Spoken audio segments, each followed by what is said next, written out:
বর্তমান অর্থনৈতিক অবস্থায় মেগা প্রকল্পের দিকে এই সরকারের যাওয়া কতটুকু যুক্তিযুক্ত, যেখানে দ্বিতীয় পদ্মা সেতুর আলোচনাটাও আমরা শুনতে পাচ্ছি সরকারের নীতি নির্ধারকদের কাছ থেকে? সরকার নিজেই বলেছিলেন আগে যে আমরা কোনো মেগা প্রজেক্ট নেব না, যেহেতু ফিনান্সিয়াল বা ইকোনমিক একটা টার্ময়েল এখন আছে সরকারের মধ্যে বিভিন্ন কারণে, যেগুলো যৌক্তিক। তো সুতরাং সরকারকে অগ্রাধিকার প্রকল্পগুলোকেই দেখতে হবে কিভাবে নেওয়া যায় বা এগুলো নেওয়া যাবে কি না। তারপরেও আমরা এই মুহূর্তে যে প্রায়োরিটিগুলো দেখি তাতে কিন্তু আমার মনে হয় যে পদ্মা ব্যারেজের পদক্ষেপটা আরও পরে নিলেও হতো। ভেতরের যে স্টোরি সেটা সম্ভবত এখানে চায়না যুক্ত হচ্ছে, যেহেতু China is ready to involve এবং সেহেতু প্রকল্পটা অ্যাপ্রুভ হয়ে যাচ্ছে এবং আমরা দেখছি যে চায়নার সম্পৃক্ততা ক্রমেই বাড়ছে গভর্নমেন্টের সঙ্গে। সেই অর্থে হয়তো এটা প্রায়োরিটিতে চলে এসছে।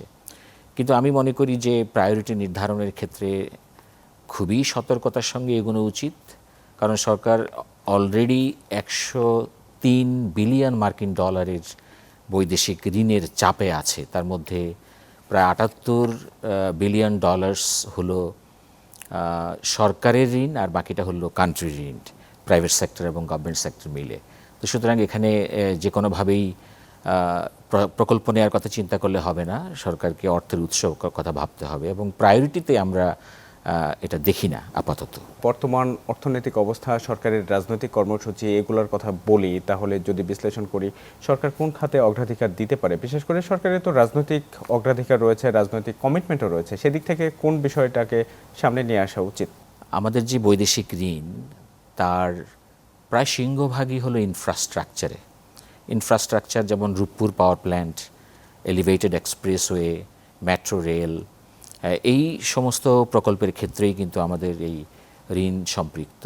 সুতরাং ইনফ্রাস্ট্রাকচার প্রকল্প যদিও এটাই কিন্তু আসলে একটা দেশের ইকোনমিক ডেভেলপমেন্টের মেইন টুলস, তারপরেও এখানেও আমরা ইনফ্রাস্ট্রাকচার ডেভেলপমেন্টে কতটা যাব, কারণ আগেও যেগুলো হয়েছে ইন্টিগ্রেশনের কিন্তু অভাব আছে। আমরা হয়তো দৃষ্টি আকৃষ্ট করার জন্য বা মানুষকে সাময়িক খুশি করানোর জন্য আমরা একটা সাহসী পদক্ষেপ নিয়েছি, একটা প্রকল্প বাস্তবায়ন করে ফেলেছি, কিন্তু তার জন্য যে ইন্টিগ্রেশনটা দরকার, একটা সমন্বিতভাবে হলিস্টিক ভিউ নিয়ে দেশকে এগিয়ে নিয়ে যাওয়া, সেটা কিন্তু অভাব বাংলাদেশে আছে। সেটা বাংলাদেশের দূরদর্শিতা রাজনীতিতেও নেই, দূরদর্শিতা ব্যুরোক্রেসিতেও নেই, এই অভাবগুলো আছে। তো সেই অর্থে এখন আমাকে যদি আপনি জিজ্ঞেস করেন তাহলে আমি বলবো আমাদের ইকোনমিক ডেভেলপমেন্টের মেইন করিডোর যেটা, সেটি হলো ঢাকা চট্টগ্রাম কানেক্টিভিটি।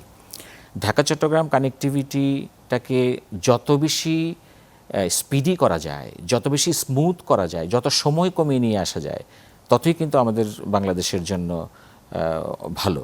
কিন্তু আমরা দেখছি যে সরকারের পর সরকার বদল হচ্ছে, কিন্তু ঢাকা চিটাগংয়ের কানেক্টিভিটির উপরে কোনো সেভাবে গুরুত্ব দেওয়া হচ্ছে না। এখন সরকারকে এটা ভাবলে চলবে না যে আমি সরকার, আমার জেলা কোনটা, আমার বিভাগ কোনটা, আমার বাড়ি কোথায়, সেটাই আমি প্রায়োরিটি দেব, এভাবে দেখলে হবে না।